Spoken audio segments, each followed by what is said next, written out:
I was walking along the beach one day, thinking about some of the negative aspects I'd been noticing in myself, my prickliness, my claws, and my sponge-like absorption of energies, and I was seeing these various objects that had washed up, like the gorse, and crab claws, and natural sea sponge, and seed pods that didn't really belong. And it was as if each one was showing me a different aspect of myself, and how at certain times it was important, and even quite necessary, to use that part of myself in order to protect my sacred space and my health and well-being.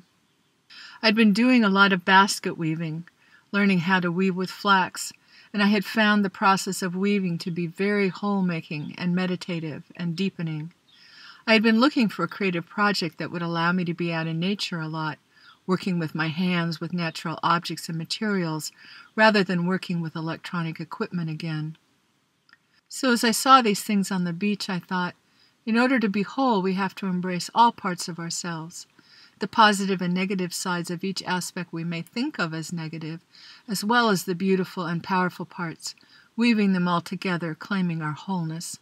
So I started collecting this stuff I was finding, these various gifts from the earth, and opened up this whole exploration that led to the creation of this series of pieces. I began hauling objects back to the garage, and there got to be more and more boxes and trays of different kinds of shells and seaweeds and kelps and driftwood and stuff. I had originally pictured some sort of wall-hanging type thing, but there was no available wall space in the garage where I was working. Then one day I looked up and saw the rafters and went, "Oh!" And I got some twine and made some hooks and began doing almost mobile type things that balanced off one point at the top. So that first theme I worked with was about embracing and integrating all aspects of myself into a whole, and I called it the good, bad, and the ugly. I found a lovely piece of power shell that I wanted to include as the heart of the piece. When you find power shells washed up on the beach, the outer side of the shell is often crusted over, but as you scrape and grind down through the crust, you get to the shiny, beautiful colors underneath that are hidden by those outer layers of calcification. I was feeling a lot of my own crustiness at that point in time, and as I worked on polishing the power shell, it felt very satisfying, my outer activity a perfect parallel to my interpersonal process. While I was still working on the good, bad, and the ugly, I started seeing oyster shells everywhere and was reminded of how oysters are known for their ability to make pearls, how they teach us that you can either be really irritated by something or you can use the irritation as an impetus to create a pearl, and so the second piece was born, and I called it The Power of Choice. Another thing that attracted me to oyster shells is how incredibly individual and unique each one is. They can have such a variety of colors and shapes and be multi-layered and very smooth or extremely rough and crusty. I had come across directions for making netting in a fiber arts book, and I thought, oh, that would be wonderful to make netting that was symbolic of the web of life and the different dimensions of the web and how they're all connected together. It was magical as I attached each piece and observed the slightest touch at any point caused the whole web to shimmer, just as each choice we make as individuals affects the entire web of life.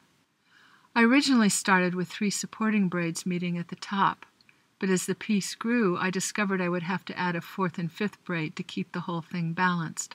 Another appropriate metaphor for how we are all having to let go of the limitations of 3D reality and move into the 4th and 5th dimensions as the Earth's frequency increases. Then I found this wonderful piece of root and thought, that's it. In order to embrace all dimensions, you have to go back to your roots and commune with spirit, and I found this lovely little white spiral shell to symbolize that connection.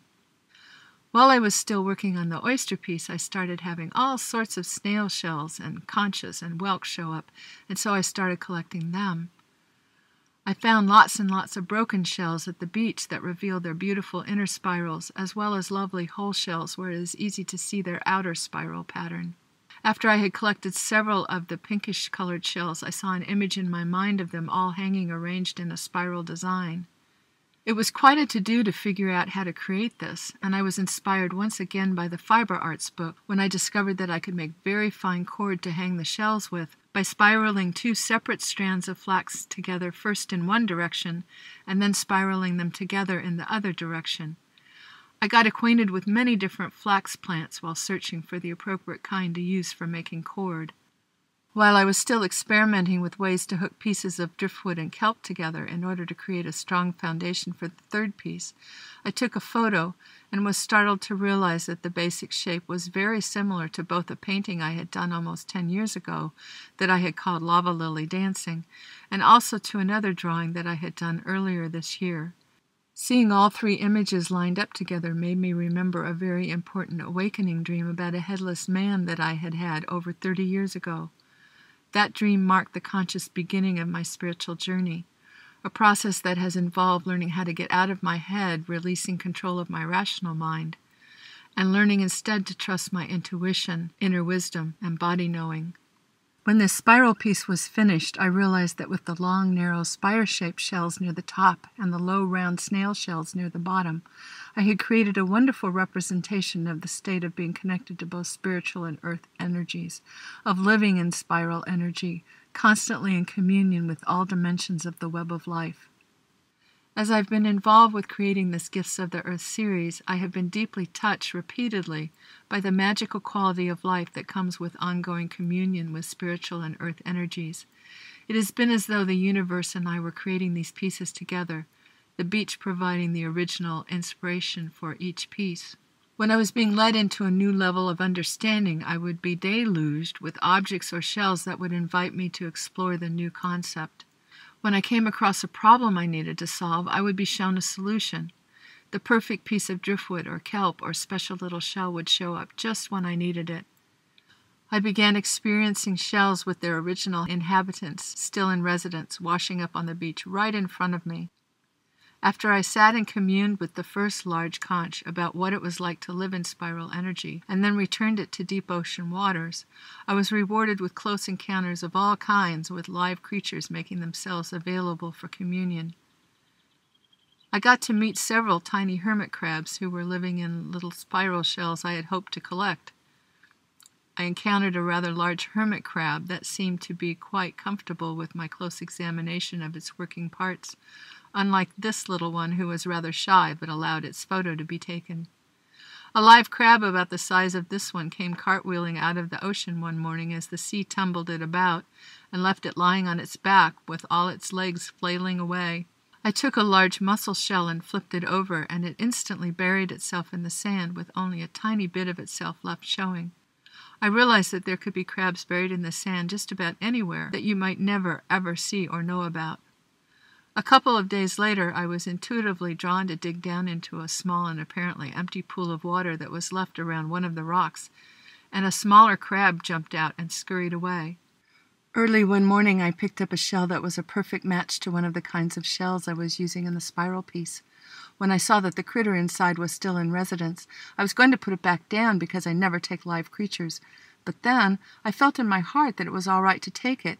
That puzzled me until I realized that my camera was back at the van and that it was all right to get a photo before I returned it to the sea. A friend mentioned recently how slowed down he feels these days, and I said, well, try hanging out with different kinds of snails. They're great teachers about the positive aspects of moving slowly, living in spiral energy, and staying close to the earth. After I completed the slideshow for the spiral piece, I went out for a walk on a very windy day.